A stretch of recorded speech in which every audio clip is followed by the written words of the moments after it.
Good morning students. இப்போ நம்ம பார்க்க போறது microprocessor and microcontroller. இந்த சப்ஜெக்ட்டை பத்தி தான் பார்க்க போறோம். அதுக்கு முன்னால first what is microprocessor? Microprocessor is a electronic device. Microprocessor அப்படிங்கிறது வந்துட்டு ஒரு electronic device. நம்ம கொடுக்கக்கூடிய இன்ஸ்ட்ரக்ஷனை பொறுத்து நம்ம கொடுக்கக்கூடிய டேட்டாவை ப்ராசஸ் பண்ணி தேவையான ரிசல்ட்டை வந்து கொடுக்கும். ஸோ மைக்ரோப்ராசஸரை பொறுத்த வரைக்கும் அது ரீட் பண்ணக்கூடிய இன்ஸ்ட்ரக்ஷனாக இருக்கட்டும், டேட்டாவாக இருக்கட்டும், எல்லாமே பைனரி இன்ஃபர்மேஷனாக ரீட் பண்ணி பைனரி இன்ஃபர்மேஷனாக தான் நமக்கு வந்து அவுட்புட்டை வந்து கொடுக்கும். ஓகேவா? தென் எதனால இதை வந்து மைக்ரோப்ராசஸர், மைக்ரோ கண்ட்ரோலர் அப்படின்னு நம்ம சொல்றோம்னா, மைக்ரோப்ராசஸர், ப்ராசஸர் மீன்ஸ் அது ஒரு சில வேலைகளை வந்து பண்ணுது. நம்ம கொடுக்கக்கூடிய டாஸ்க்கை வந்து அது வந்து கம்ப்ளீட் பண்ணுது. முன்னாடி இந்த மைக்ரோ அப்படிங்கிறது எதுக்காக கொடுத்துருக்கோம் அப்படின்னா, மைக்ரோ செகண்ட்ஸில் அது வந்து அதோட ஒர்க்கை வந்து கம்ப்ளீட் பண்ணும். ஸோ அதனால தான் அது வந்துட்டு மைக்ரோ ப்ராசஸர் அப்படின்னு சொல்கிறோம். And then micro controller. So ஏதோ ஒரு அப்ளிகேஷனை வந்து ஒரு மோட்டாரோ சம்திங் ஏதோ ஒரு அப்ளிகேஷனை கண்ட்ரோல் பண்ணுது, ரைட்டா? மைக்ரோ செகண்ட்ஸில், that is microcontroller. Microseconds means ஒரு இன்ஸ்ட்ரக்ஷனை எக்ஸிக்யூட் பண்ணுறதுக்கு எடுத்துக்கிற டைம், சரியா? ஸோ நம்ம collection of instruction, set of இன்ஸ்ட்ரக்ஷனை வச்சு ஒரு ப்ரோக்ராம் எழுதுவோம். கலெக்ஷன் ஆஃப் ப்ரோக்ராம்ஸ் அப்படின்னு எடுத்துக்கிட்டிங்கன்னா that is software applications. So இப்போ மைக்ரோ ப்ராசஸர் அப்படின்னா என்னன்னு பார்த்துட்டோம். மைக்ரோ கண்ட்ரோலர், ப்ராசஸர் கண்ட்ரோலர் அப்படின்னால என்ன அப்படின்னா, ஏதோ ஒரு ஆப்ரேஷனை வந்து அது வந்து கண்ட்ரோல் பண்ணுது, இல்லை ஏதோ ஒரு சம் அர்த்தமேட்டிக் அண்ட் லாஜிக்கல் ஆப்ரேஷன்ஸை வந்து பெர்ஃபார்ம் பண்ணுது அப்படின்னு நம்ம சொல்லலாம். அட் த சேம் டைம் அந்த ஒரு பர்டிகுலர் இன்ஸ்ட்ரக்ஷனை எக்ஸிக்யூட் பண்ணுறதுக்கு எடுத்துக்கிற டைம் மைக்ரோ செகண்ட்ஸ் அப்படிங்கிறதுனால இதை வந்துட்டு நம்ம மைக்ரோ ப்ராசஸர், மைக்ரோ கண்ட்ரோலர் அப்படின்னு சொல்கிறோம். தென் இன்னொரு இம்பார்ட்டன்ட் திங் என்ன அப்படின்னா, மைக்ரோ ப்ராசஸருக்கும் மைக்ரோ கண்ட்ரோலருக்கும் உள்ள ஒரு முக்கியமான மெயின் டிஃபரன்ஸ் என்ன அப்படின்னு பார்த்தீங்கன்னா, மைக்ரோ ப்ராசஸர் என்ன பண்ணுது?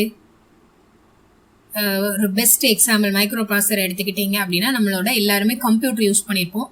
ஸோ கம்ப்யூட்டரில் சிபியூவில் மதர் போர்டில் இருக்கக்கூடியது தான் வந்துட்டு மைக்ரோ ப்ராசஸர். ஸோ மைக்ரோ ப்ராசஸரை பொறுத்த வரைக்கும் இப்போ ஒரு கம்ப்யூட்டர் எடுத்துக்கோங்க. கம்ப்யூட்டரை வச்சு நம்ம அதில் வந்து கீபோர்டு இன்டர்ஃபேஸ் பண்ணியிருக்கிறோம், ஒரு மானிட்டர் இன்டர்ஃபேஸ் பண்ணுறோம், ஒரு மவுஸ் இன்டர்ஃபேஸ் பண்ணி இருக்குது, ஒரு ஸ்பீக்கர் இன்டர்ஃபேஸ் பண்ணுறோம். இது எல்லாத்தையுமே நம்ம வந்து என்ன பண்ணலாம்? கண்ட்ரோல் பண்ணலாம். At the same time same கம்ப்யூட்டரை யூஸ் பண்ணி ஏதோ ஒரு மோட்டாரோட ஸ்பீடை கண்ட்ரோல் பண்ணணும், இல்லை வேறு ஏதோ ஒரு சம் அப்ளிகேஷன்ஸ் டெம்பரேச்சரை மெஷர் பண்ணி கண்ட்ரோல் பண்ணணும், இல்லை ஒரு லைட்டை ஆன் ஆஃப் பண்ணணும், அதுக்கான கண்ட்ரோல் சிக்னலை வந்து நான் கம்ப்யூட்டர் யூஸ் பண்ணி சென்ட் பண்ணுறேன் அப்படின்னா நம்மளால் பாசிபிள் முடியும், சரியா? ஸோ மைக்ரோ ப்ராசஸர் அப்படின்னு சொன்னால் அது ஒரு சிப். ஸோ அதை யூஸ் பண்ணி நம்ம எந்த பர்டிகுலர் டிவைஸை வேணால் எனி டைம் நம்ம கொடுக்கக்கூடிய ப்ரோக்ராமிங்கை பொறுத்து நம்ம வந்து நம்மளால் கண்ட்ரோல் பண்ண முடியும். ஸோ அதே மைக்ரோ கண்ட்ரோலர் அப்படின்னு எடுத்துக்கிட்டிங்கன்னா ஒரு ஸ்பெசிஃபிக் அப்ளிகேஷனுக்காக மட்டுமே ப்ரோக்ராம் பண்ணக்கூடியது தான் வந்துட்டு மைக்ரோ கண்ட்ரோலர். பெஸ்ட் எக்ஸாம்பிள் என்ன அப்படின்னா, வாஷிங் மிஷின் எடுத்துக்கோங்க. ஸோ வாஷிங் மிஷினில் வந்துட்டு என்ன ப்ரோக்ராம் பண்ணியிருக்கிறோமோ, அதை என்ன ஒர்க் பண்ண சொல்லி இனிஷியலாக நம்ம ஃபிக்ஸ் பண்ணியிருக்கிறோமோ அந்த ஒர்க்கை மட்டும்தான் அதால் பண்ண முடியும், வேறு எந்த ஒர்க்கையும் அதால் பண்ண முடியாது. பட் கம்ப்யூட்டரை வச்சு நம்ம வந்து எந்த ப்ராசஸ் வேணால் எனி டைம் நம்ம என்ன பண்ணிக்கலாம்? கண்ட்ரோல் பண்ணிக்கலாம். பட் வாஷிங் மிஷினுக்குள்ள ப்ரோக்ராமை வச்சு நம்ம வேற எந்த ஒரு டாஸ்கையும் நம்மளால பெர்ஃபார்ம் பண்ண முடியாது. அதே மாதிரி ரிமோட் எடுத்துக்கிட்டீங்க அப்படின்னா ஒரு பர்டிகுலர் டிவைஸ்க்கு யூஸ் பண்ணக்கூடிய ரிமோட்டை அதுக்கு என்ன கண்ட்ரோலில் நம்ம இனிஷியலாக செட் பண்ணமோ அதை வந்து நம்ம அதுக்கப்புறமா சேஞ்ச் பண்ண முடியாது. இந்த மாதிரி ஒரு ஸ்பெசிஃபிக் அப்ளிகேஷனுக்காக மட்டுமே டிசைன் பண்ணக்கூடிய கண்ட்ரோலர் தான் வந்துட்டு மைக்ரோ கண்ட்ரோலர். ஓகேவா? ஓகே. இப்போ நெக்ஸ்ட் இந்த சப்ஜெக்ட்ல நம்ம 5 யூனிட்ஸ் வந்து பார்க்க போகிறோம். ஃபர்ஸ்ட் யூனிட் என்ன அப்படின்னா, மைக்ரோ ப்ராசஸர் 8085 8-பிட் மைக்ரோ ப்ராசஸர் பற்றி படிக்க போகிறோம். அதோட இன்ஸ்ட்ரக்ஷனு, அதோட ஆர்கிடெக்சர், அதோட ப்ரோக்ராம், அதை வச்சு எப்படி நம்ம வந்து ப்ரோக்ராமிங் வந்து எழுதலாம் அப்படிங்கிறத பார்க்க போகிறோம். Then next unit 8051 microcontroller. So first unit microprocessor, ரெண்டாவது unit microcontroller ஓட architecture, அதில் என்னெல்லாம் instructions இருக்கு அதை பற்றி பார்க்க போகிறோம். And then third unit வந்து ஒரு IO ப்ரோக்ராமிங் டைமர்ஸ் இதெல்லாமே எப்படி ப்ரோக்ராம் பண்ணுறது அப்படிங்கிறத பற்றி பார்க்க போகிறோம். தட் மீன்ஸ் ஒரு இன்புட் அவுட்புட் டிவைஸை வந்து எப்படி மைக்ரோ கண்ட்ரோலரோட இன்டர்ஃபேஸ் பண்ணுறது, ஒரு டைமர் ஆப்ரேஷனை வந்து எப்படி பெர்ஃபார்ம் பண்ணுறது அப்படிங்கிறத பார்க்க போகிறோம். அண்ட் தென் ஃபோர்த் யூனிட் வந்து சீரியல் கம்யூனிகேஷன் அண்ட் இன்டரப்ட்ஸ் பற்றி படிப்போம். ஃபிஃப்த் யூனிட் பார்த்தீங்க அப்படின்னா 8085 8051 இந்த ரெண்டுக்குமே மைக்ரோ ப்ராசஸர் மைக்ரோ கண்ட்ரோலர் ரெண்டுலேயுமே எக்ஸ்டர்னல் டிவைசஸை வந்து இன்டர்ஃபேஸ் பண்ணுறது எப்படி, ஃபியூ எக்ஸாம்பிள்ஸோட நம்ம வந்து ஃபிஃப்த் யூனிட்ல பார்ப்போம். ஓகேவா? நெக்ஸ்ட் ஆல்ரெடி சொல்லிட்டேன், microprocessor is a multi பர்பஸ்னா நிறைய ஒர்க் பண்ணும் programmable clock driven register based electronic device. ஓகேவா? ஒரு multi purpose programmable clock driven register based electronic device that reads binary instruction from storage device called memory. So மெமரியில் தான் நம்ம வந்து என்ன பண்ணியிருக்கிறோம், நம்மளோட ப்ரோக்ராம் தட் இஸ் பைனரி இன்ஸ்ட்ரக்ஷன்ஸை வந்து டைப் பண்ணியிருக்கிறோம், நம்மளோட ப்ரோக்ராமிங்கை டைப் பண்ணியிருக்கோம். அதை ரீட் பண்ணி நம்மளோட டேட்டா வந்து ப்ராசஸ் பண்ணி நமக்கு தேவையான அவுட்புட்டை வந்து கொடுக்கக்கூடியதான் வந்துட்டு micro processor. Okay. And then இப்போ ஜென்ரலாக ஒரு மைக்ரோ ப்ராசஸர்னு எடுத்துக்கிட்டீங்க அப்படின்னா மைக்ரோ ப்ராசஸர் கூட என்ன இன்டர்ஃபேஸ் ஆகிருக்கு, ஒரு மெமரி கனெக்ட் ஆகிருக்கும். அண்ட் தென் ஒரு இன்புட் டிவைஸ், அடுத்து அவுட்புட் டிவைஸ். ஒரு எக்ஸாம்பிளுக்கு இன்புட் டிவைஸ் என்ன வேணா இருக்கலாம், அவுட்புட் டிவைஸ் என்ன வேணா இருக்கலாம். ஸோ இந்த மாதிரி தான் இருக்கும். சரியா? ஸோ இப்போ மெமரி அப்படின்னு எடுத்துக்கிட்டிங்கன்னா நம்ம கொடுக்கக்கூடிய இன்ஸ்ட்ரக்ஷன்ஸ் எல்லாமே டைரெக்டாக மைக்ரோ ப்ராசஸருக்கு நம்ம கொடுக்க மாட்டோம். அதை மெமரியில் என்ன பண்ணியிருப்போம், டைப் பண்ணியிருப்போம். ஸோ அது மூலமாக தான் அதுக்கு தேவையான இன்ஸ்ட்ரக்ஷன் வந்து கிடைக்கும். நம்ம கொடுக்கக்கூடிய டேட்டாஸ் அப்படின்னு பார்த்துக்கிட்டிங்கன்னா அது மெமரியில் ஸ்டோர் பண்ணியிருப்போம். அப்படி இல்லைன்னா either input or output devices use பண்ணி நம்ம என்ன பண்ணலாம், இன்புட் கொடுக்கலாம், அவுட்புட் வந்து கண்ட்ரோலர்லேருந்து ரிசீவ் பண்ணி ஒரு எக்ஸ்டர்னல் டிவைஸ்க்கு வந்து அவுட்புட் வந்து கொடுக்கலாம். ஸோ இப்படி தான் மைக்ரோ ப்ராசஸர் வந்து இருக்கும். ஓகேவா? மைக்ரோ ப்ராசஸர் வந்து தனியாக நம்ம வந்து என்ன பண்ணியிருக்கிறோம், ஒரு மெமரி இன்புட் அவுட்புட் டிவைஸ் கூட இதையும் சேர்த்து கனெக்ட் பண்ணியிருக்கிறோம். ஸோ நம்ம என்ன ஒர்க் கொடுக்குறோமோ அந்த ஒர்க்கை என்ன பண்ணோம், மைக்ரோ ப்ராசஸர் வந்து பெர்ஃபார்ம் பண்ணும். ஓகே. ஸோ அது ஆப்ரேஷனை பெர்ஃபார்ம் பண்ணுறதுக்கு தேவையான இன்ஸ்ட்ரக்ஷன்ஸ் எங்கே இருக்குன்னா இந்த மெமரியில் தான் இருக்கும். ஓகே. ஸோ இப்போது இதில் இந்த external devices, input device output device, நம்மளுக்கு ஃபிசிக்கலாக விசிபிளாக இருக்கக்கூடிய டிவைசஸ் எல்லாமே ஹார்ட்வேர் அப்படின்னு நம்ம சொல்கிறோம். அதுக்கடுத்து மெமரியில் போய் நம்ம இன்ஸ்ட்ரக்ஷன்ஸ் கோடிங்ஸ் எழுதுறோம் இல்லையா, ப்ரோக்ராம்ஸ் வந்து டைப் பண்ணுறோம் இல்லையா, ஸோ அதுதான் வந்துட்டு சாஃப்ட்வேர். ஒரு சிங்கிள் இன்ஸ்ட்ரக்ஷன் அப்படின்னா for example move A comma B அப்படின்னு எடுத்துக்கிட்டிங்கன்னா பி ரெஜிஸ்டரில் உள்ள கண்டென்ட்டை ஏ ரெஜிஸ்டருக்கு மூவ் பண்ணும், move A comma B. So அது வந்து ஒரு சிம்பிள் இன்ஸ்ட்ரக்ஷன். இதே மாதிரி குரூப் ஆஃப் இன்ஸ்ட்ரக்ஷன்ஸ் சேர்ந்தது ஒரு ப்ரோக்ராம். ரைட்டா? Listen properly. ஒரு சிங்கிள் லைன் ஒரு ஆப்ரேஷனை பெர்ஃபார்ம் பண்ணுது, தட் இஸ் சிங்கிள் இன்ஸ்ட்ரக்ஷன் எடுத்துக்கிட்டீங்க அப்படின்னா அது ஒரு டாஸ்க் மட்டும் செய்யும். அதே குரூப் ஆஃப் இன்ஸ்ட்ரக்ஷன் எடுத்துக்கிட்டீங்க அப்படின்னா அதை நம்ம வந்து ப்ரோக்ராம்னு சொல்லுவோம். Collection of programs or group of programs தான் வந்துட்டு என்னது, சாஃப்ட்வேர். ஓகேவா? ஸோ இப்போது இந்த மைக்ரோ ப்ராசஸர் இருக்கு இல்லையா, இது வந்து நார்மலாக ரீட் பண்ணக்கூடிய இன்ஸ்ட்ரக்ஷன்ஸ் இல்லை ப்ராசஸ் பண்ணக்கூடிய data, at the same time நம்ம அதுக்கு கொடுக்கக்கூடிய டேட்டா ப்ளஸ் இன்ஸ்ட்ரக்ஷன் எல்லாமே வந்துட்டு 0s and 1s பைனரி டிஜிட்டாக தான் இருக்கும். ஓகேவா? ஸோ அப்போது இந்த சில டேர்ம்ஸ் வந்து நம்மளுக்கு வந்து தெரிஞ்சிருக்கணும் இந்த சப்ஜெக்ட் படிக்கிறதுக்கு முன்னால். பிட்ஸ்னால் என்ன, 0 இல்லைன்னா 1, அதுதான் வந்துட்டு பைனரி டிஜிட் அப்படின்னு நம்ம சொல்கிறோம். அதை ஷார்ட்டாக பிட்ஸ்ன்னு சொல்லுவோம். நிபிள் அப்படின்னா கலெக்ஷன் ஆஃப் 4 பிட்ஸ்.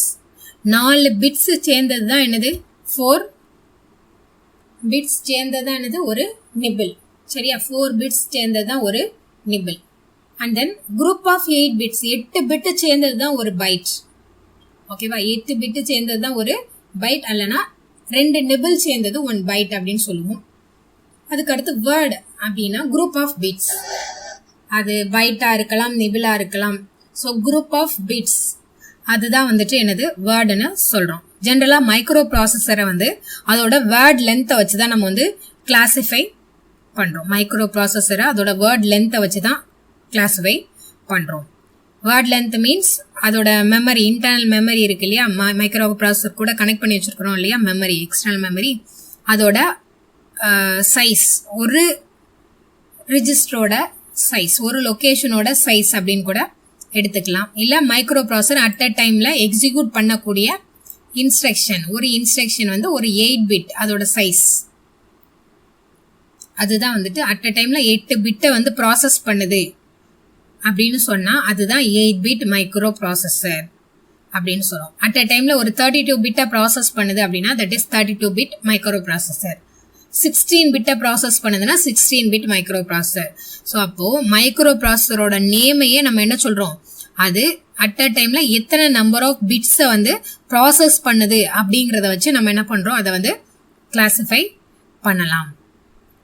ஸோ அந்த பிட்டு 8 பிட் மைக்ரோ ப்ராசஸர் அப்படின்னா அந்த 8 பிட் அப்படிங்கிறது தான் அதோட வேர்ட் லென்த்.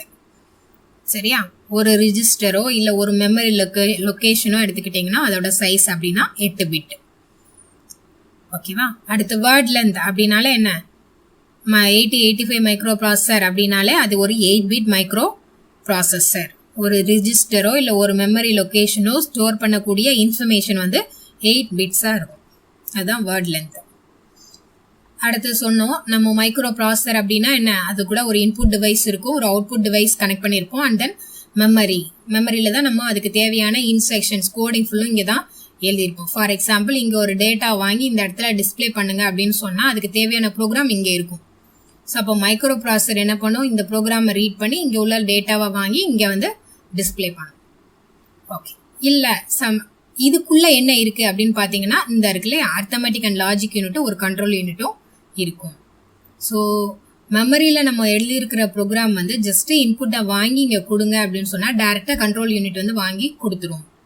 பட் இங்கே ஒரு 2 டேட்டா கொடுத்துருக்கோம், இல்லை இந்த மெமரி லொக்கேஷனில் ஏதோ 2 டேட்டா கொடுத்துட்டு அதை வாங்கி ஒரு அடிஷன் டாஸ்கை பெர்ஃபார்ம் பண்ணி அவுட்புட்டில் கொடுக்கணும் அப்படின்னு சொன்னால் அந்த அடிஷன் டாஸ்கை பெர்ஃபார்ம் பண்ணுறது இந்த arithmetic and logic unit. So அப்போ மைக்ரோ ப்ராசஸர் அப்படின்னு எடுத்துக்கிட்டிங்கன்னா அதுக்குள்ளே என்னெல்லாம் இருக்குது, ஒரு கண்ட்ரோல் யூனிட் பிளஸ் ஒரு அரித்மெட்டிக் அண்ட் லாஜிக் யூனிட், இது ரெண்டும் சேர்ந்தது தான் கம்ப்யூட்டரில் இருக்கக்கூடிய central processing unit, that is micro processor unit. அதை CPU அப்படின்னு நம்ம ஜென்ரலாக வந்துட்டு சொல்லுவோம். அவ்வளோதான். அடுத்து next evaluation of micro processor, that means history of micro processor. So மைக்ரோ ப்ராசஸரை ஜென்ரலாக நம்ம வந்து 5 ஜென்ரேஷனாக கிளாஸிஃபை பண்ணியிருக்கோம். First generation, second generation, third one, 4th generation, 5th generation, இந்த மாதிரி 5 ஜென்ரேஷனை வந்து கிளாஸிஃபை பண்ணியிருக்கிறோம். So first generation micro processor அப்படின்னு எதை சொல்கிறோன்னா 1971 to 72 அந்த பீரியடில் கண்டுபிடிச்ச மைக்ரோ ப்ராசஸர் தான் வந்துட்டு ஃபர்ஸ்ட் ஜென்ரேஷன் மைக்ரோ ப்ராசஸர். ரைட்டா, 1971லேருந்து 72 அந்த பீரியடில். ஸோ அந்த பீரியடில் இருந்த ப்ராசஸர் அப்படின்னு பார்த்தீங்கன்னா ஒரு 4 பிட் மைக்ரோ ப்ராசஸர் தான் இருந்துச்சு. இதில் மெயினாக என்ன, எதை வச்சு அதை ஃபர்ஸ்ட் ஜென்ரேஷன் சொல்கிறோம் அப்படின்னா, ஃபார் எக்ஸாம்பிள் மைக்ரோ ப்ராசஸரை பொறுத்த வரைக்கும் ஒரு இன்ஸ்ட்ரக்ஷனை எக்ஸிக்யூட் பண்ணதுன்னா முதல்ல இன்ஸ்ட்ரக்ஷனை வந்து ஃபெச் பண்ணும். ரைட்டா, நம்ம என்ன கோடிங் கொடுத்துருக்கோம் அப்படிங்கிறத முதல்ல ஃபெச் பண்ணும். தட் மீன்ஸ் ரீட் பண்ணும், இன்ஸ்ட்ரக்ஷனை வந்து ரீட் பண்ணும். அதுக்கடுத்து அது என்ன வேலையை செய்யணும் அப்படிங்கிறத டீகோட் பண்ணும். அதுக்கடுத்து அந்த இன்ஸ்ட்ரக்ஷனை வந்து எக்ஸிக்யூட் பண்ணும். இந்த மாதிரி 3 ஸ்டேஜஸில் வந்து அதோட ஒர்க் வந்து நடக்கும். சரியா, ஸோ என்னென்ன ஸ்டேஜஸ் அப்படின்னு பார்த்தீங்கன்னா first one fetching, next one decoding, அடுத்து எக்ஸிக்யூட்டிங். இப்போ ஒரு இன்ஸ்ட்ரக்ஷனை நம்ம மைக்ரோ ப்ராசஸருக்கு கொடுக்குறோம் அப்படின்னா ஃபார் எக்ஸாம்பிள் ஒரு இன்ஸ்ட்ரக்ஷன் மூவ் A, B, இதை பார்த்தோன்னே நம்ம சிம்பிளாக சொல்லிடுவோம் B ரிஜிஸ்டரில் உள்ள கண்டென்ட்டை A ரிஜிஸ்டருக்கு மூவ் பண்ணுது அப்படின்னு நம்ம சொல்லிடலாம். பட் அங்கே அந்த ப்ராசஸை அது எப்படி பண்ணும் அப்படின்னு பார்த்தீங்கன்னா முதல்ல அந்த இன்ஸ்ட்ரக்ஷனை ஃபெச் பண்ணும். மூவ் A, Bங்கிற இன்ஸ்ட்ரக்ஷனை ஃபெச் பண்ணும். தட் மீன்ஸ் அதுக்குள்ளே ஆப் கோடை ரீட் பண்ணும். நம்ம இப்படியே இன்ஸ்ட்ரக்ஷன் கொடுக்க மாட்டோம், இதுக்குள்ளே ஆப் கோடை தான் கொடுத்துருப்போம், அதை வந்து ஃபெச் பண்ணும்.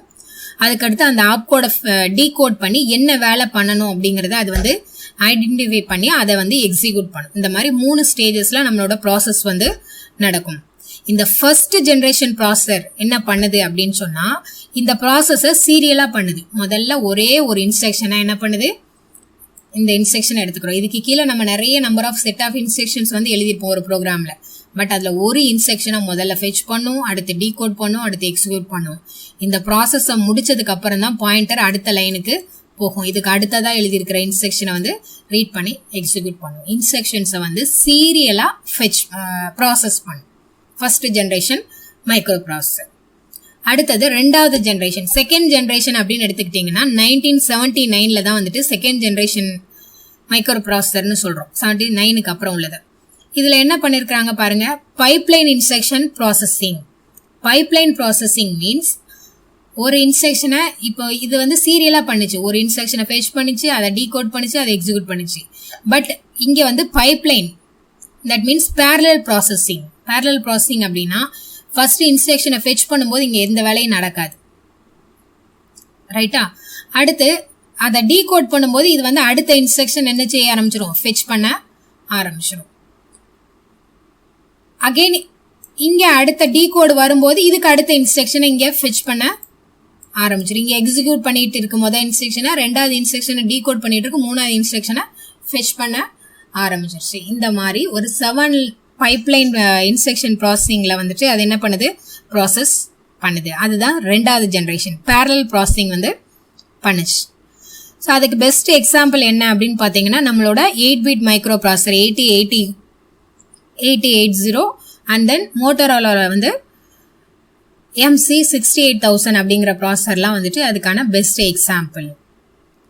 இதில் வந்துட்டு நம்மளோட ஐசி மைக்ரோ ப்ராசஸர் ஐசி வந்து டிசைன் பண்ணுறதுக்காக நியூ செமிகண்டக்டர் டெக்னாலஜிஸ் வந்து யூஸ் பண்ணாங்க. That means number of transistors use பண்ணி அதை வந்து டிசைன் பண்ண ஆரம்பித்தாங்க. அடுத்து மூணாவது ஜென்ரேஷன், தேர்ட் ஜென்ரேஷன் ப்ராசஸர் அப்படின்னா 1978 உள்ள ப்ராசஸர் தான் வந்துட்டு தேர்டு ஜென்ரேஷன், ரைட்டா? Third generation micro processor. அதில் வந்து மெயினாக பார்த்தீங்க அப்படின்னா 16-bit ப்ராசஸர். இதுக்கு முன்னாடி வந்து செகண்ட் ஜென்ரேஷனில் 8-bit ப்ராசஸர், ஃபர்ஸ்ட் ஜென்ரேஷனில் 4-bit ப்ராசஸர், தேர்ட் ஜென்ரேஷனில் வந்தது வந்துட்டு ஒரு 16-bit ப்ராசஸர், ரைட்டா?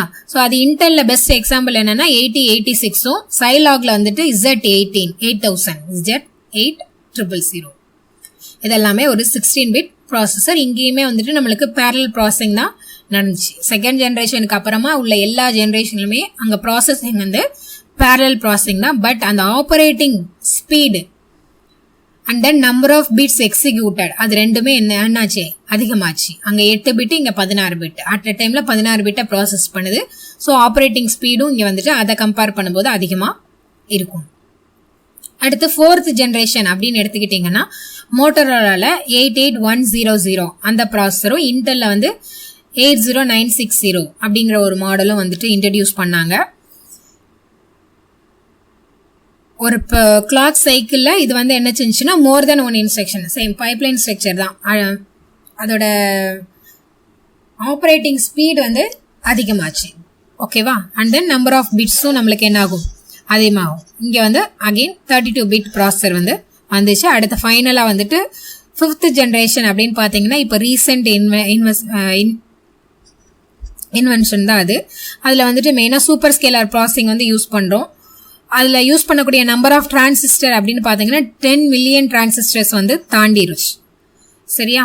ஸோ இந்த பீசஸில் வந்துட்டு அது ரொம்ப லோ மார்ஜின், ஒரு ஹை வால்யூம் ஆஃப் பிஸ்னஸில் வந்து சிங்கிள் சிப்பை யூஸ் பண்ணி நம்ம வந்து என்ன பண்ணிக்கலாம், கண்ட்ரோல் பண்ணிக்கலாம். ஸோ இந்த மாதிரி நம்மளோட மைக்ரோ ப்ராசஸரை இனிஷியல் ஸ்டேஜில் இருந்த ஆரம்ப கட்டத்தில் கண்டுபிடிச்சதுலேருந்து 4-bit ப்ராசஸர், அடுத்து 8-bit ப்ராசஸர், அடுத்து 16-bit, 32-bit அண்ட் தென் இப்போ வந்து இருக்கிறது 64-bit. இந்த மாதிரி அதை வந்து என்ன பண்ணுறோம், முதல்ல எத்தனை 5 ஜென்ரேஷனாக பிரிச்சுருக்கிறோம். அடுத்து இந்த பார்த்தீங்கன்னா நம்பர் ஆஃப் பிட்ஸை வச்சு கூட சொல்லலாம். 4-bit micro processor, 8-bit, 16-bit, 32-bit, 64-bit. அதோட ஹிஸ்ட்ரியை தான் இங்கே கீழே டேபிளில் வந்து கொடுத்துருக்கோம். ஸோ 8080, 8085, 86. ஸோ இது வந்து 8-bit மைக்ரோ ப்ராசஸர். அடுத்தது வந்துட்டு இது எல்லாமே 16-bit மைக்ரோ ப்ராசஸர். இது எல்லாமே 32-bit. சாரி, இது பென்டியம் 1 மட்டும் 32-bit. அதுக்கப்புறம் உள்ளது வந்துட்டு 64-bit, ஓகேவா? ஸோ இந்த மாதிரி இதில் வந்துட்டு என்ன பண்ணுவோம், நம்ம நிறைய டைப்ஸாக வந்து கிளாஸிஃபை பண்ணோம்.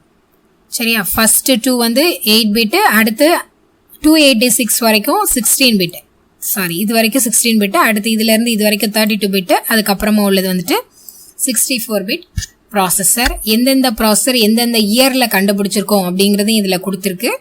அடுத்து ஒவ்வொரு மைக்ரோ ப்ராசஸருக்கு எத்தனை நம்பர் ஆஃப் டிரான்சிஸ்டர் யூஸ் பண்ணியிருக்கிறாங்க அதை டிசைன் பண்ணுறதுக்கு அப்படிங்கிறது இங்கே இருக்குது.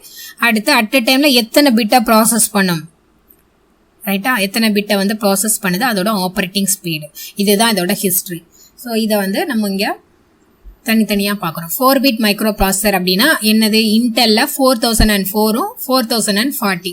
அதை எப்போ கண்டுபிடிச்சாங்க அப்படின்னு பார்த்தீங்கன்னா 1971 ஸ்டான்லி மேசர் அப்படிங்கிறவரும் டெட் ஹாஃப் அப்படிங்கிறவரும் கண்டுபிடிச்சாங்க.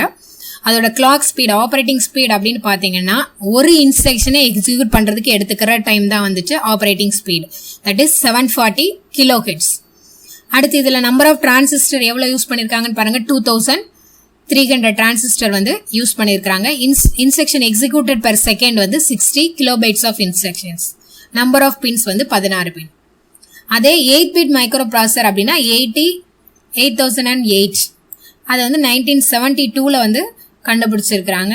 அதோட கிளாக் ஸ்பீட் அப்படின்னு எடுத்துக்கிட்டிங்கன்னா 500 கிலோஹெர்ட்ஸ் பெர் செகண்டுக்கு 50 கிலோபைட் ஆஃப் இன்ஸ்ட்ரக்ஷனை வந்து எக்ஸிக்யூட் பண்ணும். அடுத்து 8080 இதை வந்து 1974 கண்டுபிடிச்சிருக்கிறாங்க. அதோட கிளாக் ஸ்பீட் ஆப்ரேட்டிங் ஸ்பீட் வந்து 2 மெகாஹெர்ட்ஸ்.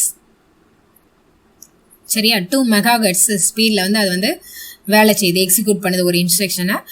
நம்பர் ஆஃப் டிரான்சிஸ்டர் அப்படின்னு பார்த்தீங்கன்னா 60 கிலோபைட்ஸ். ஓகேவா, 60 கிலோபைட்ஸ் ஆஃப் இன்ஸ்ட்ரக்ஷன் வந்து அட் அ டைமில் வந்து அது வந்து எக்ஸிக்யூட் பண்ணும். இதை இந்த மைக்ரோ ப்ராசஸரை 8008 கம்பேர் பண்ணும்போது 8080 வந்து 10 டைம்ஸ் ஃபாஸ்டராக இருக்குது. அடுத்து 8085 எடுத்துக்கிட்டிங்கன்னா 1976 வந்து கண்டுபிடிச்சிருக்கிறாங்க. அதோட கிளாக் ஸ்பீட் அப்படின்னு எடுத்துக்கிட்டிங்கன்னா 3 மெகாஹெர்ட்ஸ். நம்பர் ஆஃப் டிரான்சிஸ்டர் வந்து 6500. இன்ஸ்ட்ரக்ஷன் பெர் செகண்ட் எவ்வளோ நம்பர் ஆஃப் இன்ஸ்ட்ரக்ஷன் எக்ஸிக்யூட் பண்ணும் அப்படின்னு பார்த்தீங்கன்னா 7,69,230. நம்பர் ஆஃப் பின்ஸ் வந்து 40. அடுத்தது 16 பிட் மைக்ரோ ப்ராசஸர் அப்படின்னு எடுத்துக்கிட்டிங்கன்னா இனிஷியலாக கண்டுபிடிச்சது 8086 தான் வந்துட்டு 16 பிட் மைக்ரோ ப்ராசஸர். இது 1978 கண்டுபிடிச்சாங்க. அதோட கிளாக் ஸ்பீட் வந்து 4.77, 8, 10 மெகாஹெர்ட்ஸ் 3 டிஃப்ரெண்ட் ஸ்பீடில் வந்து அது வந்து ஆப்ரேட் ஆச்சு. அதில் யூஸ் பண்ணக்கூடிய number of transistor 29,000. Instruction executed per second வந்து 2.5 மில்லியன்ஸ் ஆஃப் இன்ஸ்ட்ரக்ஷன் வந்து பெர் செகண்டுக்கு அது வந்து எக்ஸிக்யூட் பண்ணுச்சு. இந்த மைக்ரோ ப்ராசஸரில் இருக்கக்கூடிய நம்பர் ஆஃப் பின்ஸ்னு பார்த்தீங்கன்னா 40 தான். இதுக்கு அப்புறமா கண்டுபிடிச்சது 8088, ரைட்டா. இது எப்போ கண்டுபிடிச்சாங்க, 1979 கண்டுபிடிச்சாங்க. இங்கேயும் 2.5 மில்லியன்ஸ் ஆஃப் இன்ஸ்ட்ரக்ஷனை பெர் செகண்டில் எக்ஸிக்யூட் பண்ணுது. அந்த 1982 அடுத்து கண்டுபிடிச்ச ப்ராசஸர் அப்படின்னு பார்த்தீங்கன்னா 8186, 8188 அப்படிங்கிற ப்ராசஸர். அதோட ஆப்ரேட்டிங் ஸ்பீட் வந்து 6 மெகாஹெர்ட்ஸ். ஓகேவா, அகெயின் சேம் 1982 286 கண்டுபிடிச்சாங்க, 8286. அதோட கிளாக் ஸ்பீட் வந்து 8 மெகாஹெர்ட்ஸ். நம்பர் ஆஃப் டிரான்சிஸ்டர் இதில் எவ்வளோ யூஸ் பண்ணியிருக்காங்க அப்படின்னா 1,34,000. 4 மில்லியன்ஸ் ஆஃப் இன்ஸ்ட்ரக்ஷனை பெர் செகண்டில் வந்து எக்ஸிக்யூட் பண்ணிச்சு. டோட்டல் நம்பர் ஆஃப் பின்ஸ் ஐசியில் இருக்கக்கூடிய நம்பர் ஆஃப் பின்ஸ் பார்த்தீங்கன்னா 68. இதுதான் 16 பிட் மைக்ரோ ப்ராசஸர். அதே மாதிரி 32 பிட் அப்படின்னு பார்த்தீங்கன்னா முதல்ல வந்த ப்ராசஸர் எப்போ 32 பிட்டில் 1986. அதோட பேர் இன்டெல் கண்டுபிடிச்ச ப்ராசஸரோட பேர் 8386. அதோட கிளாக் ஸ்பீட் அப்படின்னு எடுத்துக்கிட்டிங்கன்னா 16 மெகாஹெர்ட்ஸில் இருந்து 33 மெகாஹெர்ட்ஸ் வரைக்கும் நம்ம கிளாக் ஸ்பீடை வந்து ஆப்ரேட்டிங் ஸ்பீடை வந்து நம்ம வந்து சேஞ்ச் பண்ணிக்கலாம். அடுத்து நம்பர் ஆஃப் டிரான்சிஸ்டர்ஸ் இதில் எவ்வளோ யூஸ் பண்ணாங்க அப்படின்னா 2,75,000 ஆஃப் டிரான்சிஸ்டர் வந்து யூஸ் பண்ணாங்க. அதுக்கடுத்து பார்த்தீங்க அப்படின்னா அதில் நான் யூஸ் பண்ணக்கூடிய நம்பர் ஆஃப் பின்ஸ் வந்து 132. நம்மளோட டிஸ்பிளே அது எப்படி இருந்துச்சு, பின் கிரிட் அரே வந்து எப்படி இருக்கும் அப்படின்னா 14x14. ஓகேவா. அடுத்தது இன்டெல் கண்டுபிடிச்ச அடுத்த ப்ராசஸர் வந்து 8486. இயர் வந்து சேம் 1986. இதோட கிளாக் ஸ்பீட் அப்படின்னு பார்த்தீங்கன்னா 16 மெகாஹெர்ட்ஸ்லேருந்து 100. இங்கே வந்து 33, இங்கே வந்து 100 மெகாஹெர்ட்ஸ் வரைக்கும் அதோட கிளாக் ஸ்பீடை வந்து நம்ம வந்து சேஞ்ச் பண்ணிக்கலாம். இங்கே 1.2 மில்லியன்ஸ் ஆஃப் டிரான்சிஸ்டர் வந்து யூஸ் பண்ணியிருக்கிறோம். இதில் வந்துட்டு பெர் செகண்டுக்கு 8 கிலோபைட்ஸ் ஆஃப் கேட்ச் மெமரியிலேருந்து எடுத்து இது வந்து எக்ஸிக்யூட் பண்ணும். அடுத்து இங்கே நம்பர் ஆஃப் பின்ஸ்ன்னு பார்த்தீங்கன்னா 168. அடுத்து 1993 கண்டுபிடிச்ச ப்ராசஸர் வந்து பென்டியம் ப்ராசஸர். இதோட கிளாக் ஸ்பீட் வந்து 66 மெகாஹெர்ட்ஸு. கேட்ச் மெமரியில் அது 8 பிட்டு 8 இன்ஸ்ட்ரக்ஷன்ஸ் அட் அ டைமில் வந்துட்டு என்ன பண்ணுது, பெர் செகண்டுக்கு எக்ஸிக்யூட் வந்து பண்ணும். நம்பர் ஆஃப் பின்ஸ் வந்து 237. அடுத்து 64 பிட் ப்ராசஸர். இப்போ நம்ம ரீசெண்டாக நம்ம எல்லாரும் யூஸ் பண்ணிட்டு இருக்கக்கூடிய ப்ராசஸர், கம்ப்யூட்டரில் யூஸ் பண்ணக்கூடிய ப்ராசஸர் தான் வந்துட்டு 64 bit processor. Intel core 2 duo core அப்படின்னு கூட பார்த்துருப்பீங்க. ஸோ இது எல்லாமே எப்போ ஐடென்டிஃபை பண்ணாங்க அப்படின்னா 2006. இதோட கிளாக் ஸ்பீட் வந்து 1.2 GHz to 3 GHz. இது வரைக்கும் மெகாஹெர்ட்ஸ். இனிஷியலாக 4 பிட் வந்து கிலோஹெர்ட்ஸ். அதுக்கடுத்து ஃபுல்லுமே நம்ம இது வரைக்கும் என்ன பார்த்தோம், மெகாஹெர்ட்ஸ் ஸ்பீடு தான் பார்த்தோம். இப்போ ஜிகாஹெர்ட்ஸ் ஸ்பீடு ரொம்ப வேகமாக வந்துட்டு ஆப்ரேட் ஆகுது. நம்பர் ஆஃப் டிரான்சிஸ்டர் பார்த்தீங்கன்னா 291 மில்லியன்ஸ் ஆஃப் டிரான்சிஸ்டர் வந்து யூஸ் பண்ணுறோம். பெர் செகண்டுக்கு 64 கிலோபைட்ஸ் ஆஃப் இன்ஸ்ட்ரக்ஷனை வந்து எக்ஸிக்யூட் பண்ணுது. இதில் பார்த்தீங்கன்னா 2 கேட்ச் மெமரி யூஸ் பண்ணுறாங்க, L1 catch, L2 catch. So இந்த மாதிரி 2 cache memory. Cache memory means ரொம்ப வேகமாக எக்ஸிக்யூட் பண்ணக்கூடிய இன்ஸ்ட்ரக்ஷன் ஃபுல்லுமே மெயின் மெமரியிலேருந்து கேட்ச் மெமரிக்கு வந்துடும். ரைட்டா? ஸோ அகெயின் அதோட ஒர்க்கு ப்ராசஸை வந்து கம்ப்ளீட் பண்ணதுக்கப்புறமா அதோட ஒரிஜினல் லொக்கேஷனுக்கு வந்து போயிடும். That is cache memory. அடுத்து இப்போ ரீசெண்டாக பார்த்தீங்கன்னா i3, i5, i7 இது எல்லாமே வந்துட்டு இப்போ ரீசெண்டாக ஐடென்டிஃபை பண்ண கண்டுபிடிச்ச ப்ராசஸர். ரைட்டா? எல்லாத்தோட கிளாக் ஸ்பீடும் பார்த்தீங்கன்னா 2 GHzலேருந்து 3.3 GHz, 2.4லேருந்து 3.6, 2.93லேருந்து 3.33 இந்த மாதிரி ஜிகாஹெர்ட்ஸ் ஸ்பீடில் வந்து ஆப்ரேட் ஆகிட்டு இருக்கு. ஓகேவா? ஸோ இவ்வளோ தான் history of micro processor. History அப்படின்னா என்ன, ஒரு இனிஷியலாக எத்தனை 4 பிட் மைக்ரோ ப்ராசஸர், அது என்ன, அது எப்போ கண்டுபிடிச்சாங்க, அதோட கிளாக் ஸ்பீட் என்ன, அதில் எவ்வளோ நம்பர் ஆஃப் டிரான்சிஸ்டர் யூஸ் பண்ணால் அது எத்தனை நம்பர் ஆஃப் இன்ஸ்ட்ரக்ஷன்ஸ் வந்து எக்ஸிக்யூட் பண்ணுது. அடுத்து 8 பிட்டு, 16 பிட்டு, 32 பிட்டு அண்ட் தென் ஃபைனலாக 64 பிட் வரைக்கும் நம்ம வந்து பார்த்துட்டோம். இவ்வளோ தான் history of micro processor. So இது வரைக்கும் நம்ம வந்து வாட் இஸ் மைக்ரோ ப்ராசஸர், ஏன் மைக்ரோ ப்ராசஸர்னு பேர் வந்துச்சு, மைக்ரோ ப்ராசஸருக்கும் மைக்ரோ கண்ட்ரோலருக்கும் என்ன difference, and then micro processor எப்படி இருக்கும், அதோட ஜென்ரலாக மைக்ரோ ப்ராசஸரை சிபியாக யூஸ் பண்ணால் அதோட அரேஞ்ச்மெண்ட் பிளாக் டயக்ராம் வந்து எப்படி இருக்கும் அப்படிங்கிறதையும் நம்ம பார்த்துட்டோம். And then history of micro processor, மைக்ரோ ப்ராசஸரோட ஹிஸ்ட்ரி, எவாலுவேஷன் ஆஃப் மைக்ரோ ப்ராசஸரையும் நம்ம வந்து பார்த்துட்டோம். ஓகேவா? ஸோ அவ்வளோதான். வீடியோவை நல்லா பாருங்கள். இதில் ஏதாவது டவுட்ஸ் இருந்தால் கேளுங்க. தேங்க்யூ.